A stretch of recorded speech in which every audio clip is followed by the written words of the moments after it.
Assalamualaikum warahmatullahi wabarakatuh.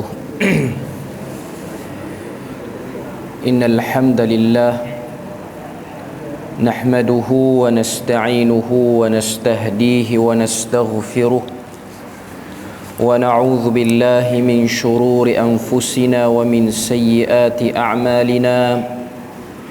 May yahdihillahu fala mudilla lahu ومن يضلله فلا هادي له أشهد أن لا إله إلا الله وحده لا شريك له وأشهد أن محمدا عبده ورسوله يا أيها الذين آمنوا اتقوا الله وقولوا قولا سديدا يصلح لكم أعمالكم ويغفر لكم ذنوبكم ومن يطع الله ورسوله فقد فاز فوزا عظيما.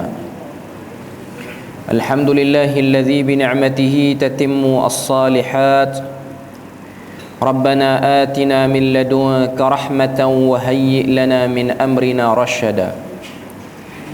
اللهم آت نفسي تقواها وزكيها وأنت خير من زكاها أنت وليها ومولاها. Alhamdulillah, syukur pada Allah Azza wa Jal kerana dengan rahmat dan juga limpah kurnia Allah Ta'ala berikan dapat kita bersama pada malam ni, dan insya-Allah kita akan sambung lagi perbahasan kita seperti mana yang dah disebut pada bulan lepas. Bulan lepas tu baru minggu lepas. Iaitu kuliah di sini akan membahaskan tentang khurafat, tahyul dan mistik di alam Melayu, iaitu sebuah buku yang ditulis oleh Al-Fadil Ustaz Zahiruddin Zabidi. Dan pada yang first ataupun yang mula-mula baru ni, kita bahas tentang keseluruhan apa yang ada dalam buku ni. Secara keseluruhannya apa yang ada dalam buku ni kita bahas, walaupun taklah menyeluruh, tapi sekadar untuk memberi gambaran kepada semua para pendengar 7 bab yang ada dalam buku ni, apa intipati utama dia. Kalau kita ingat balik apa yang disebut oleh penulis buku ni, ada 4 sebab kenapa buku ni ditulis. Yang pertama ialah sikap bangsa ini terlalu mudah percaya kepada apa sahaja cerita, riwayat, hikayat, yang mana cerita tu ada unsur ajaib dan ada unsur ghaib, dan ianya lagi mudah dipercayai bila mana cerita tu datang daripada orang-orang agama yang menyampaikan cerita tu. Tanpa ada selidik apa-apa, kita terus terima. Itu sebab pertama. Sebab yang kedua ialah terlalu mudah mempercayai penisbahan cerita, riwayat, cakap-cakap berkenaan dengan kelebihan seseorang, yang mana dalam bahasa disebut dengan nama karamah ataupun keramat. Jadi terus percaya tanpa kita ada rasa sangsi. Itu yang kedua. Yang ketiga ialah rasa tiada masalah mempercayai cerita-cerita tersebut, walaupun hakikatnya cerita tersebut sangat-sangat jauh daripada pertimbangan akal rasional. Itu yang ketiga. Dan yang keempat, kepercayaan yang sangat kuat, iaitu kepercayaan yang berupa ketakutan, perasaan takut yang sangat kuat dan menebal kepada elemen-elemen gaib ni, sama ada hantu, hikayat-hikayat tertentu, pantang larang tertentu. Jadi ini 4 sebab yang menyebab buku ini ditulis, yang menyebabkan tulisan ini terhasil kerana 4 sebab tu. Dan dibahas melalui 7 bab. Walaupun ketujuh bab ni secara keseluruhannya masih lagi belum mampu untuk merungkai apa yang ada dalam bangsa ni daripada isu khurafat, tahyul dan mistik ni. Okay. Jadi kalau kita tengok malam ni, insya-Allah kita akan bahas bab yang pertama. Okay.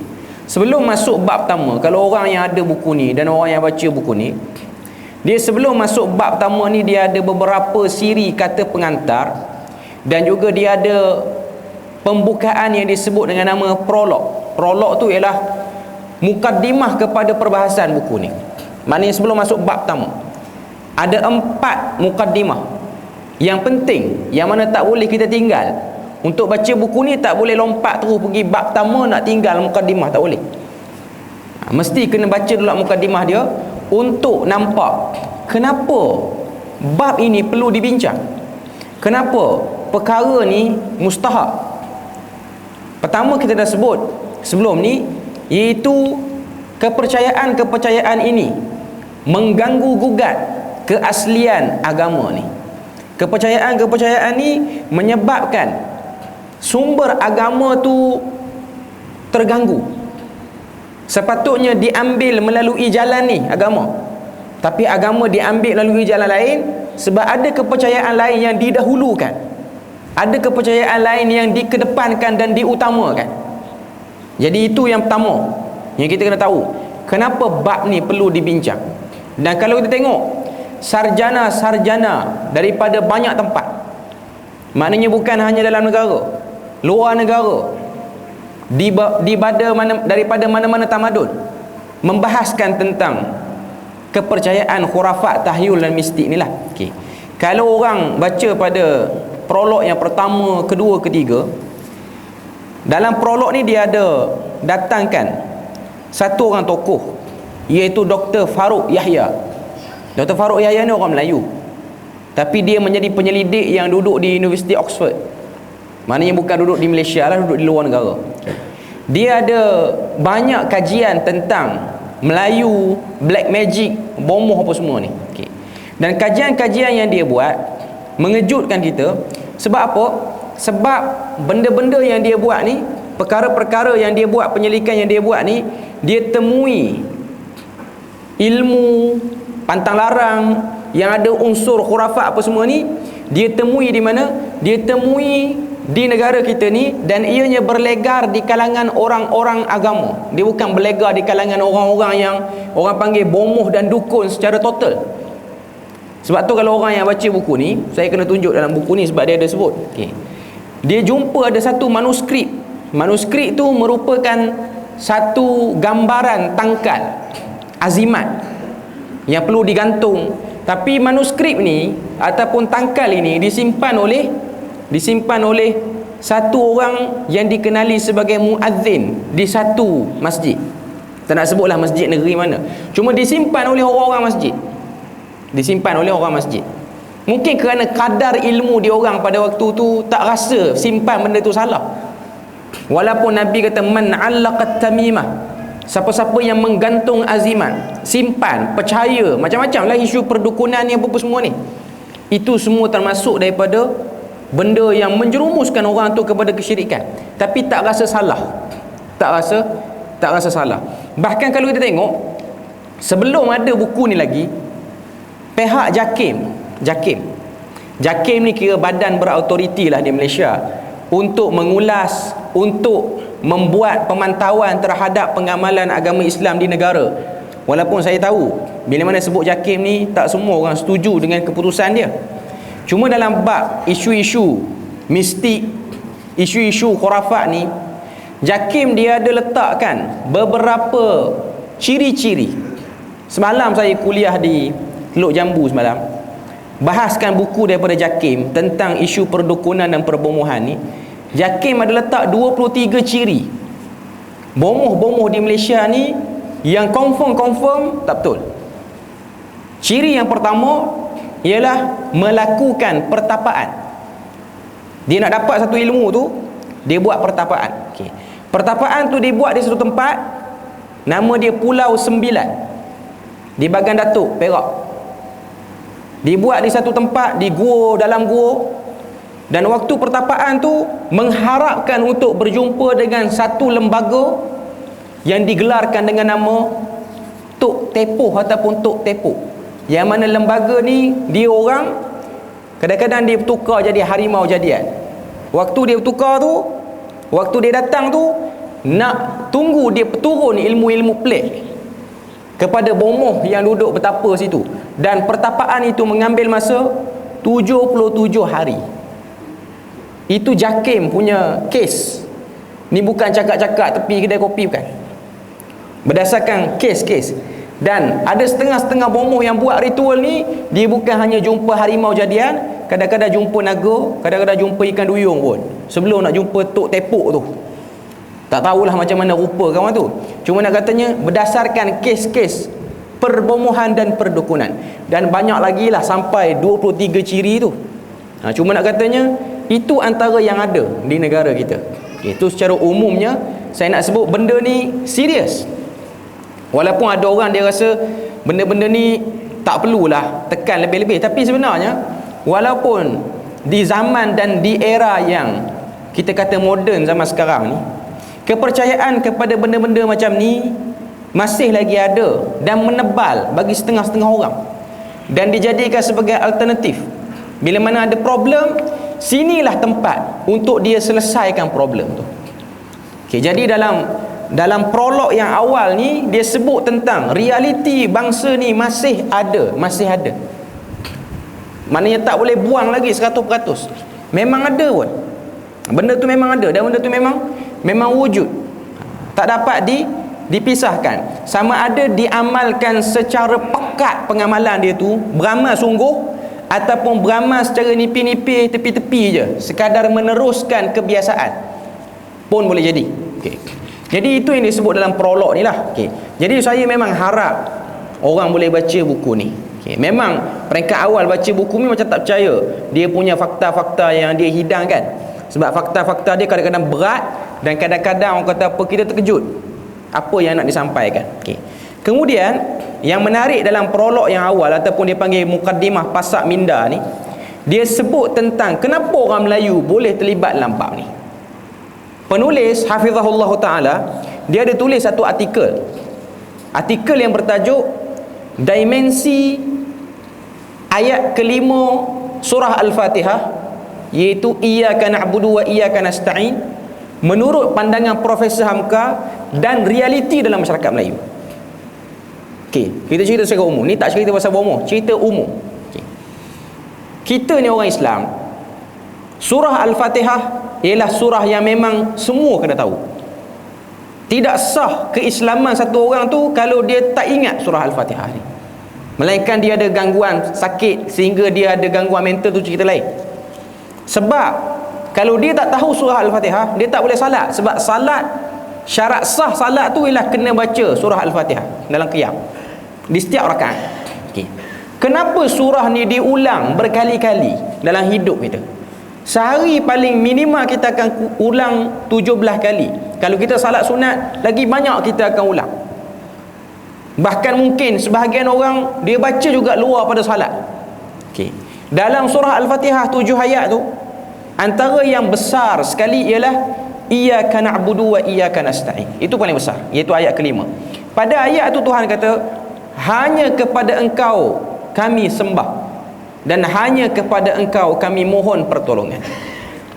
Itulah terjemahan bahasa Melayu terhadap ayat tersebut. Iyyaka, hanya kepada Engkau, na'budu, kami sembah, wa iyyaka, dan hanya kepada Engkau, nasta'in, kami minta tolong.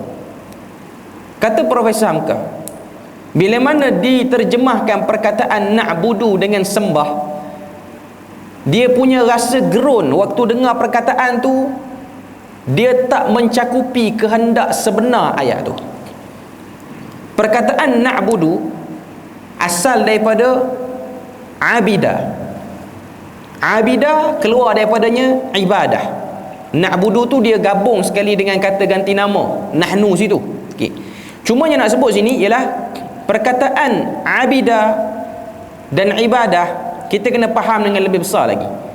Sepatutnya terjemahan yang lebih clear lah, hanya kepada Engkau kami beribadat, dan hanya kepada Engkau kami mohon pertolongan. Kata Profesor Hamka, bila mana guna perkataan sembah, orang Melayu ni dia hanya nampak sembah ni berlaku pada certain tempat. Tak semua tempat berlaku sembah. Bila mana sebut sembah, first kita akan nampak apa dia? Adat istiadat, perihal keistanaan, biasanya situ. Sembah raja, sembah sultan. Perkataan sembah tu lebih sinonim kepada hal-hal keistanaan. Sebab itulah kita akan tengok, bila mana sebut sembah, orang akan nampak di istana, di masjid, di surau. Tapi bila mana sebut ibadah, dia universal. Ibadah berlaku di luar masjid, Tapi kita ni bila mana sebut sembah, yang paling dekat lah sembahyang. Sembahyang ni di rumah kita ataupun di masjid ataupun di surau lah. Tapi bila mana kita sebut beribadah, dia lebih lagi. Sebab tu bila mana dia pergi ke tempat lain, dia tak rasa dia sedang berada dalam ruang lingkup ibadah. Sebenarnya dia sedang bawa kereta pun ibadah, dia sedang buat urusan jual beli tu pun ibadah. Tapi kalau sebut sembah, dia nampak di masjid, nampak di istana. Itu sudut pandang mereka, menyebabkan perkataan itu tidak mencapai target yang sepenuhnya bila mana bahas ayat tu, bila mana baca ayat tu, dan bila mana faham terjemahan dengan perkataan tu saja. Maknanya waktu kita salat, kita nak bagi khusyuk tu, kita pun ingat hanya kepada Engkau kami sembah. Jadi kita akan nampak sembah, iaitu sembahyang dan salat itu, dia berlaku di mana? Dia berlaku di masjid. Sebab itulah ibadah tu terpenjara di masjid saja. Sedangkan ibadah tu berlaku juga di luar. Toleransi kita dengan orang, pengurusan kerja pejabat, pentadbiran, tu semua nilai-nilai ibadah yang Tuhan tengok. Termasuklah terlibatnya dalam benda-benda yang ada unsur khurafat, tahyul dan mistik ni. Itu juga benda yang boleh mengganggu ibadah. Walaupun kita tak nampak orang buat khurafat tu di dalam masjid, tapi nak sebutnya ialah di mana-mana atas muka bumi Tuhan ni ialah hak milik Tuhan, dan tak layak untuk kita buat benda yang menyebabkan kita ada mirip kepada kesyirikan kepada Tuhan. Jadi itu benda dan perkara yang kita kena sedar. Dalam mukaddimah Pasak Minda ni dia sebut tentang isu ni. Kerana terjemahan-terjemahan yang sempit, pengajian-pengajian tafsir tidak dibahas secara mendalam, unsur-unsur asas dipisahkan daripada pengajian tafsir, menyebabkan bila mana baca ayat-ayat Quran, dia tak rasa intipati dan arahan sebenar. Ayat tu suruh kita ibadah semua tempat. Dan memang kita tengok pun dulu pengajian-pengajian tafsir ni dia lebih fokus kepada riwayat-riwayat, terjemahan-terjemahan umum, tidak pergi kepada step seterusnya, langkah seterusnya, iaitu tadabbur. Jadi ini benda-benda yang kita boleh tengok, ataupun perkara-perkara yang kita boleh tengok dalam mukaddimah pertama pada buku ni. Lepas pada tu baru dia bahas antara benda-benda yang membantu juga kepada pekatnya amalan-amalan khurafat, tahyul dan mistik ni, bila mana amalan tu disadur juga dengan sebahagian daripada pengamalan agama. Contoh mandi. Kita belajar fiqh, kita tahu ada bab nama dia mandi sunat dengan mandi wajib. Yang tu kita tahulah. Termasuk jugalah wuduk, tayamum, bab bersuci ni. Dan kita pun tak sunyi bangsa Melayu ni, dia ada mandi-mandi tertentu yang ada kaitan dengan kelebihan tertentu. Ada satu buku yang ditulis oleh A. Talib Haji Ahmad, ni nama orang lama-lama dululah, sekitar 70-an 80-an. Buku dia bertajuk Kebudayaan Asli Melayu Tua. Dalam buku tu dia himpunkan 29 amalan yang menjadi budaya orang Melayu yang dianggap mempunyai kelebihan dan manfaat yang berunsur mistik. Cuma saya kata dia punya kaifiat tu macam yang kita belajar dalam hukum fiqh. Nak mandi dia tu macam juga mandi-mandi yang ada kaifiat ni. Dia senaraikan 29 amalan. Antaranya saya baca sikit, iaitu mandi membuang bedaka. Bedaka ni bahasa lama. Bedaka ni maksud dia apa? Sial. Kaifiat cara mandi tu kena berniat, kena selawat, kena baca sekian-sekian. Tapi mandi tu untuk buang sial. Lepas pada tu mandi bunting sulung bagi perempuan yang mengandung. Mandi limau, mandi nazar, mandi balai, ni keistimewaan. Mandi nobat, mandi safar. Yang ni dah lama dah orang tinggal, tapi dia ada bunyi-bunyi orang nak buat balik. Mandi dengan sebab berkhatan. Mandi bersuci tu cerita lain. Ni mandi dengan sebab berkhatan. Mandi mayat, itu umum lah, semua tahu. Mandi wiladah, mandi selepas selesai menyembelih binatang. Mandi selepas selesai menguruskan pengkebumian. Mandi tu tak salah, tapi dia ada adat istiadat dia. Bahkan lebih dahsyat lagi, dia ada amalan-amalan yang kita nampak sakan sikit, iaitu gaya memotong pakaian.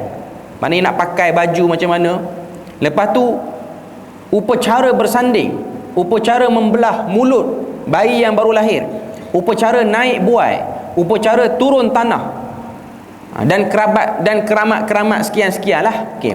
Cuma dalam buku ni dia senaraikan 29 amalan. Sebahagian besar tu dia berkait dengan mandi tu, mandi ni, mandi tu, macam-macam lah, mandi bunga, macam-macam, semua ada. Okay. Cuma nak katanya ianya disadur daripada amalan agama. Sebab dalam agama ni ada pengajian bab mandi bersih tubuh badan ni ada. Tiba-tiba ditarik sekali mandi tu, dan akhirnya mandi tu orang kata apa, mempunyai kelebihan dan ada kaifiat-kaifiat dia. Dan yang paling umum ialah mandi limau ataupun mandi bunga lah. Ini yang paling banyak sekali, dan ada upacara-upacara dia, dan ada mantra-mantra dia.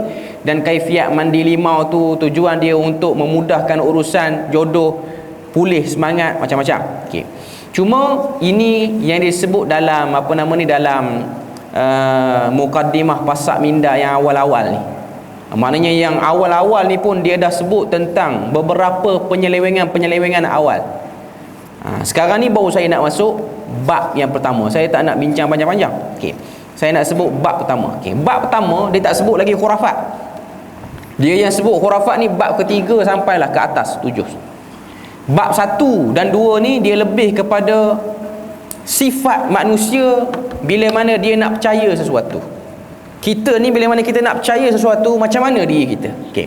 Jadi bab pertama dia sebut alam dan makhluk gaib sebagai ujian dan bukti kekuasaan Allah untuk Bani Melayu. Itu tajuk dia. Maknanya benda gaib yang kita tak boleh tengok dengan mata kita, tak boleh pegang dengan tangan kita, tak boleh rasa ni, ianya ialah ujian Tuhan kepada kita khususnya, dan kepada seluruh manusia tak kira bangsa umumnya.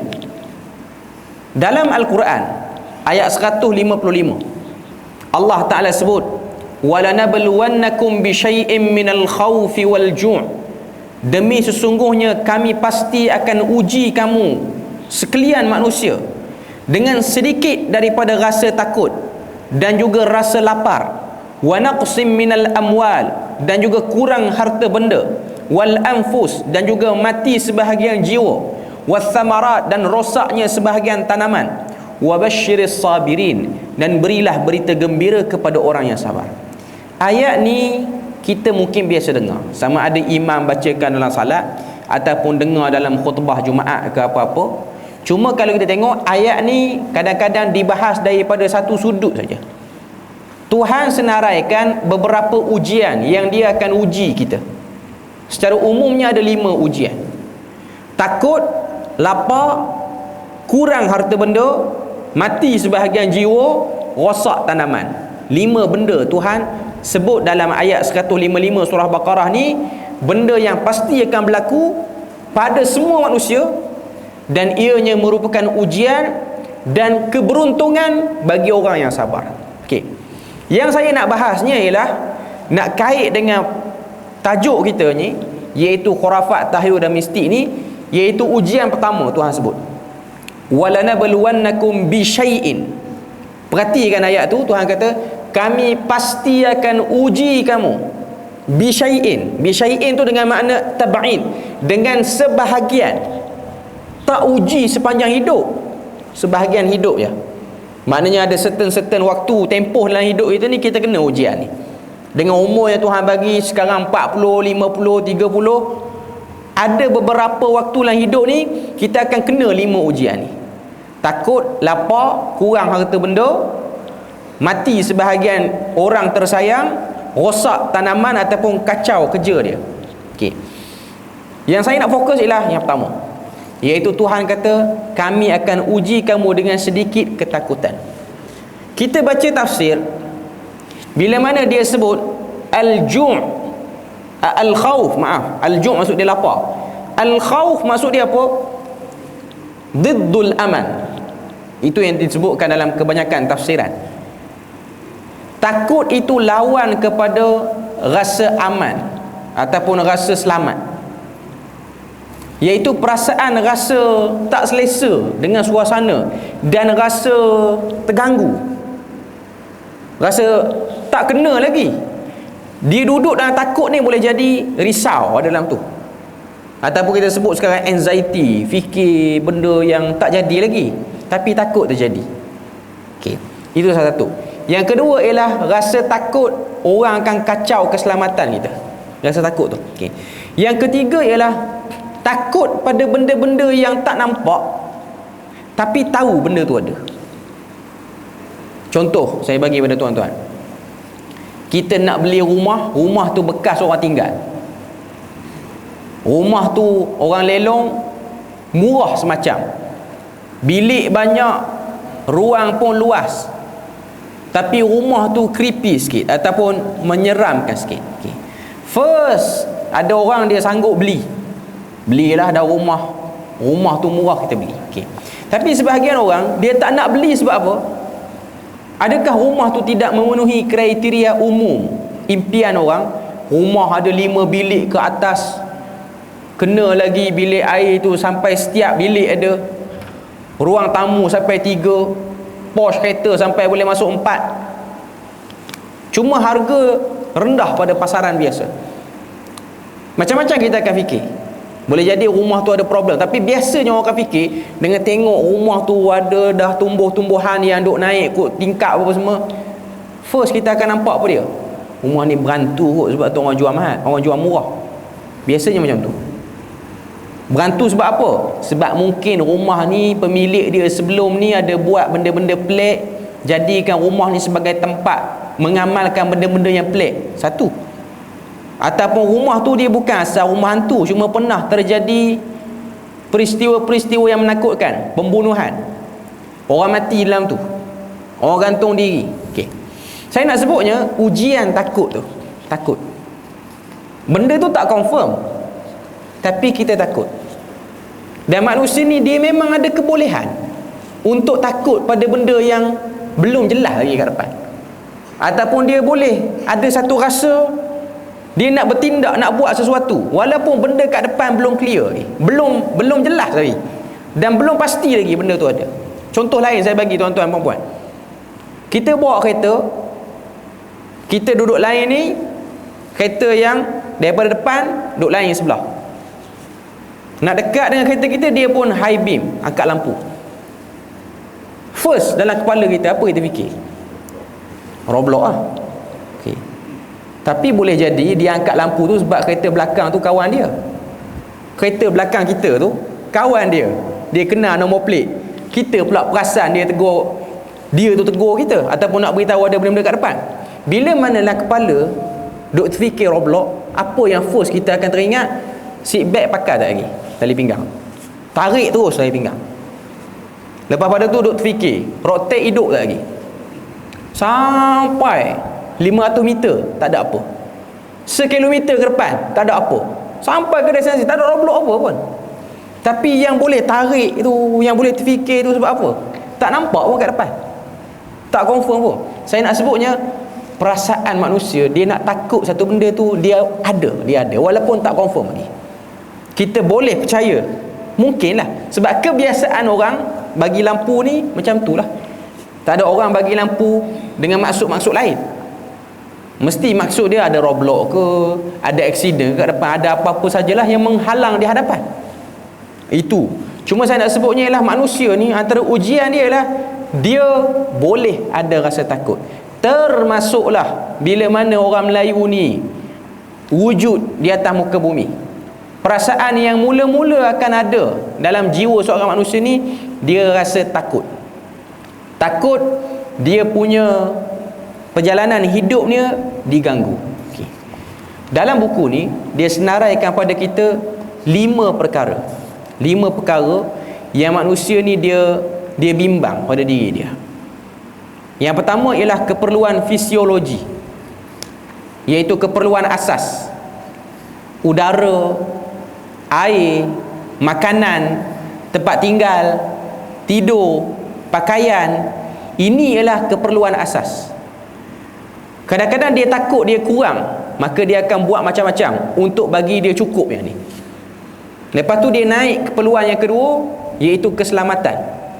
Nak bagi tak nak orang kacau benda-benda yang dia dah ada ni. Jadi macam-macam dia akan buat. Dia akan buat pagar rumah dia, Dia akan cari macam-macam usaha security untuk jaga. Itu yang kedua. Yang ketiga ialah dia naik lagi setingkat, iaitu rasa sayang dan juga rasa nak menyayangi orang. Rasa ingin disayangi dan nak menyayangi orang. Dan yang keempat ialah rasa nakkan hormat orang. Orang hormat kita. Dan yang kelima ialah rasa puas diri. Saya nak sebut sini, manusia ni bila mana dia tak tahu nak halakan kepuasan dia mana, maka kelima-lima perkara ni dia akan cari apa-apa usaha untuk dapat. Saya bagi contoh biar tuan-tuan semua faham.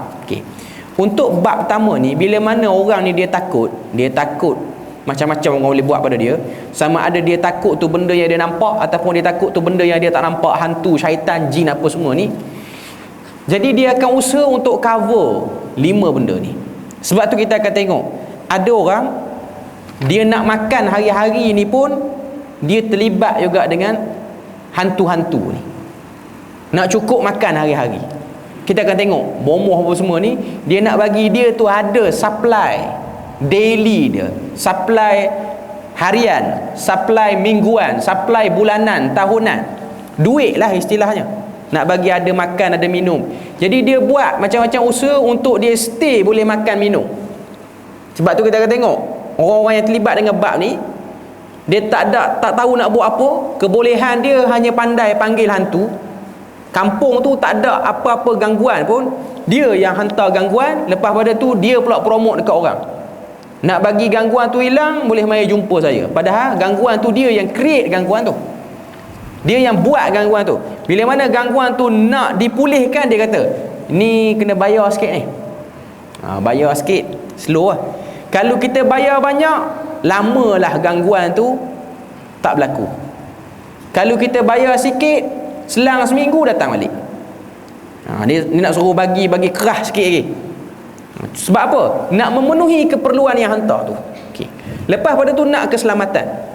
Tuan-tuan tengok sebahagian orang dulu, bila mana dia rasa tak selamat dengan hasil tanaman dia, kan, orang tanam padi ke, orang ada kebun apa-apa ke, orang ada binatang ternakan yang duduk yang bukan dekat dengan rumah dia lah. Orang ada benda-benda yang dia kena tinggal kat luar, bukan kena simpan dalam rumah. Harta dia tu jenis duduk kat luar.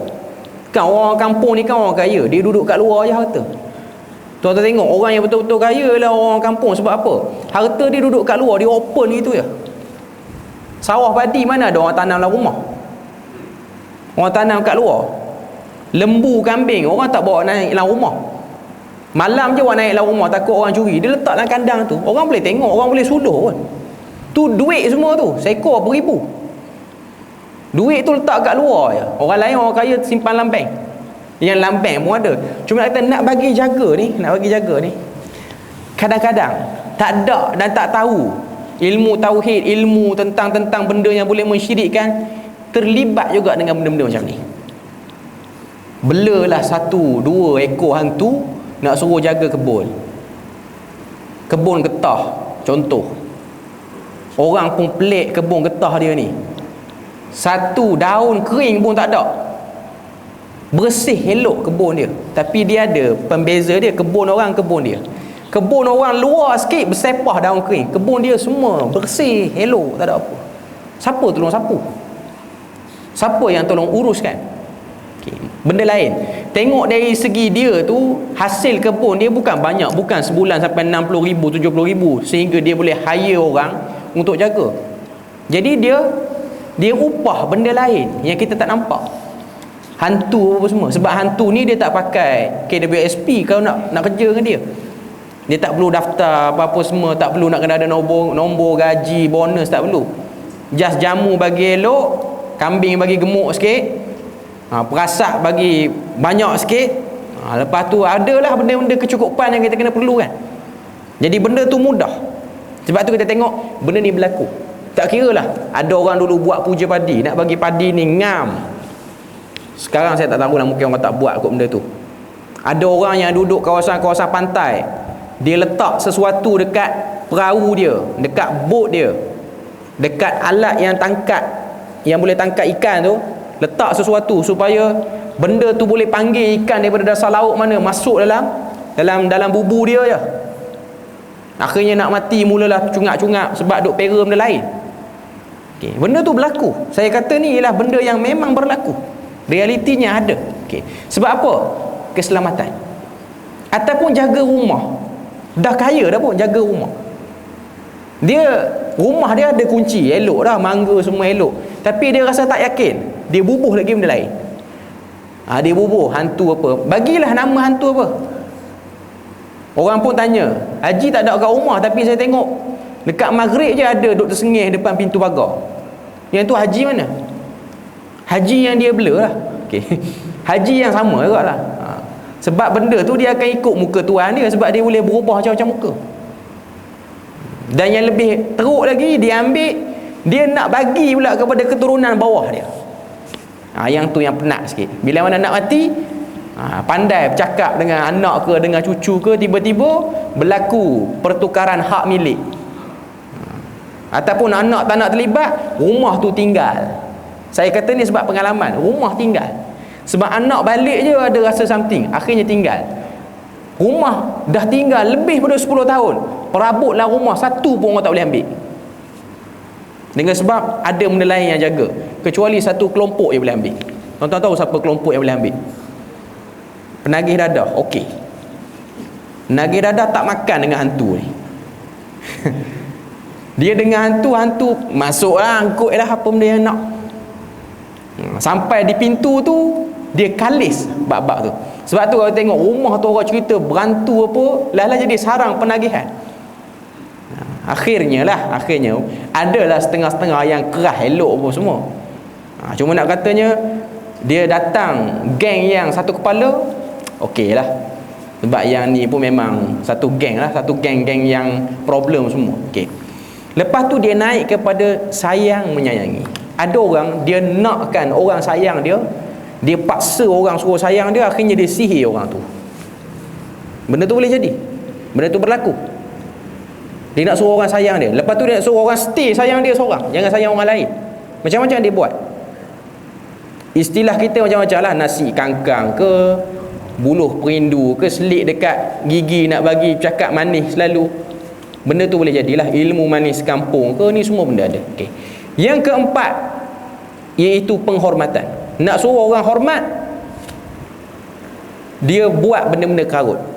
Nak suruh orang rasa dia hebat. Sebab tu dulu ada orang gila cari songkok Soekarno, Presiden Indonesia tu. Sebab percaya songkok itulah yang menyebabkan Soekarno ni dia hebat. Akhirnya Soekarno pun mati juga. Ataupun cari tongkat Soekarno, bukan tongkat yang berjalan tu, tongkat yang macam warden jail ke pakai, yang polis pakai, tongkat yang pendek tu lah, sehasta lebih kurang. Dikatakan tongkat tu ada kelebihan tertentu. Ataupun buatlah amalan-amalan apa untuk dapatkan benda yang dia nak. Sebab tu kalau tengok di negara kita ni tak sunyi daripada kes-kes seperti ni. Kalau tuan-tuan masih ingat, ada ahli-ahli politik yang nakkan pengaruh supaya tak kalah bertanding, terlibat juga dengan benda-benda karut-marut ni. Akhirnya mati kena potong sampai 17, 18. Tuan-tuan ingat kes tu kan? Tak nak ceritalah siapa nama tu. Cuma kalau tuan-tuan ingat kes tu berlaku di Pahang. Saya tahu kes ni sebab waktu saya di Terengganu dulu, ada satu tempat saya kuliah tu, kawasan dia dekat dengan hospital. Ada satu orang doktor senior, doktor yang dah berumur, dia antara yang ambil kes kawan tu. Saya tak nak ceritalah nama tuan-tuan tahu kot, tuan-tuan tengok fail jenayah negara tahu siapa. Okey, cuma cerita ahli Dewan Undangan Negeri di satu kawasan di Pahang yang kena potong sampai berapa belah tak tahulah, siap kena simen apa semua tu. Okey, dan orang bongkar kes dia. Kes banyak lagi lah yang dia buat. Sebab di Terengganu pun antara tempat-tempat yang berlaku pembunuhan tu lah. Jadi doktor tu antara yang ambil kes forensik untuk cek gigi, tulang, apa-apa semua ni. Jadi dia cerita, waktu dia pergi, beberapa hari jugalah dia ada gangguan yang mengikuti dia. Cuma saya kata benda tu dibuat kerana apa? Nak suruh orang hormat je. Nakkan hormat orang. Nak suruh orang ni hormat kita. Tu saja. Dan yang keempat ni yang paling teruk. Kaya dah, harta dah cukup, makan dah cukup, saja terlibat dengan sihir sebab bosan, tak tahu nak buat apa. Jadi bosan-bosan sihir orang, tengok menjadi tak menjadi. Oh menjadi. Okey. Cuma saya nak katanya 5 part ni, daripada keperluan asas, keselamatan, sayang, iaitu rasa ingin disayangi, rasa ingin dihormati, dan kepuasan diri. Semua bangsa, bukan Melayu saja, semua bangsa terlibat dengan benda ni, ada dengan benda ni, dengan sebab nak memenuhi. Sama ada dia guna cara pakai benda-benda khurafat ni ataupun guna cara jahat, semua boleh jadi. Cuma saya nak katanya, bila mana Tuhan kata kami uji kamu dengan rasa takut, rasa takut itulah yang menyebabkan orang ni dia pilih diri nak terlibat dengan benda macam ni. Sebab apa bela hantu raya? Takutlah orang kacau rumah kita, takut, dia akan sebut takut. Sebab apa bela ni? Takutlah tak cukup duit. Bolehlah toyo saya ni curi RM1 2 rumah orang, boleh buat beli ikan temenung 1 kilo 2. Tak beli, tak pera lah yang pandai-pandai, pera toyo je. Sebab toyo ni paling murah kos dia nak beli. Jadi pera yang tu bolehlah buat beli ikan apa semua hari-hari. Benda tu berlaku, by reality berlaku. Memang taklah berlaku sekarang ramai orang buat, tapi cerita dulu dan mungkin ada kawasan-kawasan terpencil benda tu buat. Sebab tu dalam bab pertama dia nak sebut sini ialah bagaimana benda gaib ni Tuhan jadikan sebagai ujian pada kita. Tuhan kata benda gaib tu ada, benda gaib ni ada. Jin ni memang ada, sebab tu ada surah jin. Cuma saya nak katanya, bila mana bercakap tentang surah jin, dia gelong ke lain juga. Ada orang nak bagi jin datang baca surah jin. Sebenarnya jin tak datang kalau baca surah jin. Dan itu ialah amalan yang tak tahu datang pada mana. Sebab kalau kita baca surah Baqarah, tak ada pun lembu betina datang rumah kita. Kan surah Baqarah kan maksud dia lembu betina. Lepas baca dapat 2 ekor depan rumah, tak ada pun. Nak sakan lagi baca surah An-Nisa, yang mana bujang tak kahwin dapat jodoh melalui cara tu je. Ini semua karut. Ini semua benda tambah-tambah. Dalam surah jin tu Tuhan kata, wa annahu kana rijalun minal ins ya'udzuuna birijalin minal jin fazaduhum rahaqa. Tuhan kata ada manusia yang dia pergi minta tolong dengan jin, tak bertambah pada orang ni melainkan kesesatan demi kesesatan. Sebab apa? Sebab jin yang sanggup layan orang ni ialah jin yang memang nak bawa orang tu pada kesesatan. Sebab jin yang baik, dia ada banyak urusan di alam dia untuk dia buat. Dia tak sempat nak layan kita ni. Macam mana tuan-tuan tengok orang-orang yang busy, sibuk di alam dunia ni, alam kita ni orang, ada orang yang sibuk, orang yang busy, sibuk. Begitu juga jin yang pangkat tinggi-tinggi, yang dia orang tu mungkin researcher, ahli akademik, yang ada prof Madya, prof, dia orang tak ada masa nak join kita ni. Dia orang sibuk, ada universiti dia orang. Dia orang ada driver dia orang sendiri. Dia orang ada kehidupan dia orang. Sebab tu dalam tafsiran para ulama sebut jin yang memberi masa untuk layan manusia ni ialah jin jenis ahli sihir di kalangan dia orang. Di kalangan dia orang sendiri. Sebab tu orang Islam just tahu benda tu ada, tapi kamu tak perlu terlibat. Dan percayalah ada manusia yang akan terlibat tu. Cuma orang Islam jangan tertipu dan terpedaya tentang benda ni. Bila mana sakit, berubat dengan cara yang betul, bukan berubat dengan cara tu. Kalau kena ganggu pun semua, cek beberapa kali, pastikan beberapa kali, supaya kita tak terjerumus dengan permainan. Ini benda yang kita kena tahu. Jadi pada bab pertama, penulis hafizahullah ta'ala, dia nak fokuskan kepada kita, sebenarnya benda yang tak nampak tapi wujud ni memang betul-betul ujian yang besar untuk manusia. Sebab manusia ni dia ada rasa ingin tahu pada benda yang tak penting, pada benda-benda yang tak betul. Bukan tak betul, benda-benda yang tak ada keperluan untuk kita pergi sibuk situ. Sebenarnya bila mana bercakap tentang alam jin ni, kita just tahu benda tu ada dan selesai. Itu saja, tak lebih daripada tu. Macam mana kita tengok ada binatang yang berkongsi alam dengan kita. Macam-macam binatang. Binatang yang kaki 2, binatang kaki 4. Yang kita boleh ambil manfaat dengan dia, kita ambil manfaat. Kita boleh jadikan ternakan, boleh jadikan tunggangan, boleh jadikan sebagai supply makanan apa semua. Tapi bila mana sampai dekat part jin ni, sebab benda tak nampak, manusia memang suka korek dalam-dalam pada benda yang dia tak nampak dan benda yang dia tak tahu. Dia nak bahas lumat-lumat situ, sedangkan tak ada keperluan untuk dia buang masa lama-lama situ. Jadi nak sebut pada kita, dalam bab pertama ni saya ringkaskan, kalau baca dalam buku ni panjang lah. Untuk bab pertama ni dia terang orang mana yang mula-mula bahas bab ni, siapa yang buat teori ni. Cuma nak sebutnya ialah itulah secara umumnya alam ghaib ini ujian kepada kita. Tuhan nak beritahu benda tu ada dan dia bukan daruriyat kepada kita untuk kita pergi sibuk-sibuk situ. Dia hanya satu pengetahuan am yang kita kena tahu. Cuma tak menafikan kalau berlaku gangguan dalam hidup yang dinamakan dengan sihir dan benda-benda yang berkaitan tu, benda tu memang ada pun, wujud. Sihir ni memang benda ada. Cuma tak boleh kita mengelak sihir dengan cara kita pakai kaedah sihir juga. Nak bagi diri tak kena sihir, pakai hantu siap-siap suruh blok. Yang tu yang tak boleh. Yang tu yang tak dibenarkan. Kita beri lalu azan dulu.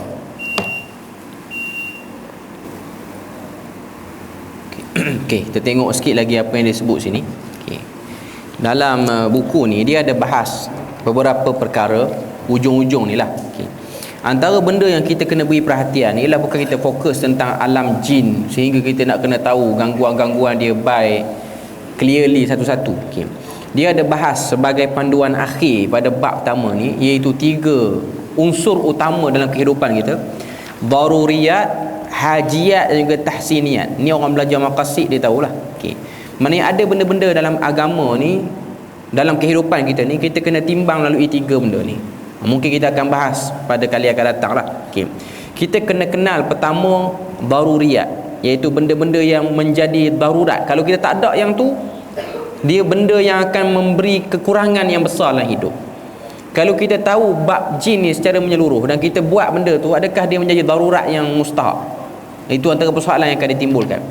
Yang kedua ialah hajiat. Hajiat ni maksud perkataan hajat. Yang bermaksud ialah perkara yang perlu dilakukan tapi tak sampai pada tahap wajib.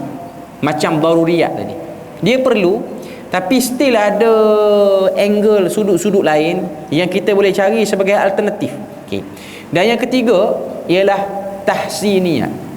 Tahsiniyat ni ialah dalam bahasa moden kita panggil aksesori. Benda ni tak ada pun tak apa, tapi ada dia bukanlah benda yang menjadi keutamaan sangat. Okay. Jadi bila mana kita berurusan dengan benda-benda khurafat, tahyul, mistik ni, kita kena timbang melalui 3 neraca ni. Adakah ia daruriyat, darurat? Tak ada je. Agama kita akan terancam, nyawa kita terancam, segala-gala benda-benda utama, akal kita akan rosak, keturunan kita terancam, harta kita terancam. Kalau betul, okay, kita boleh consider untuk bincang hal tu lebih lagi ataupun untuk bercakap tentang hal tu. Kalau ianya hanya sekadar hajiat, maknanya dia hanya sekadar keutamaan yang tidak mendesak, maka kita kena tengok keperluan dia. Okay. Cuma nanti kita akan bahaslah pada sekali lagi. Penghujung ni saya rasa penting juga untuk kita panjang sikit perbahasan dia pada kali akan datang lah. Okay. Cuma nak sebutnya untuk kesimpulan akhir, ujian Allah Ta'ala kepada kita ialah alam ghaib yang penuh persoalan-persoalan yang misteri, yang mana persoalan-persoalan tu tak perlu pun untuk kita jawab dan tak penting pun, tak beri apa-apa kekurangan dan juga penambahan pada agama. Cuma kadang-kadang ada orang dia terkeliru dan tergelincir, dia rasa bab ni, benda ni perlu beri keutamaan sehingga beri umur yang banyak untuk layan benda-benda seperti ini. Okay. Jadi setakat tu sajalah kita punya perbahasan pada malam ni. Moga Allah Ta'ala beri pada kita rahmat dan juga berkat. Jadi kita berpada situ untuk malam ni. InsyaAllah kita akan sambung pada bulan depan lah. Saya awalkan bulan ni sebab minggu kedua saya ada urusan. Okay. Jadi bulan depan kita akan tengok sikit lagi pada bab yang pertama ni, dan kita akan masuk bab yang kedua. Subhanakallahumma wa bihamdika asyhadu an la ilaha illa anta wa astaghfiruka wa atubu ilaik. Wassalamualaikum warahmatullahi wabarakatuh.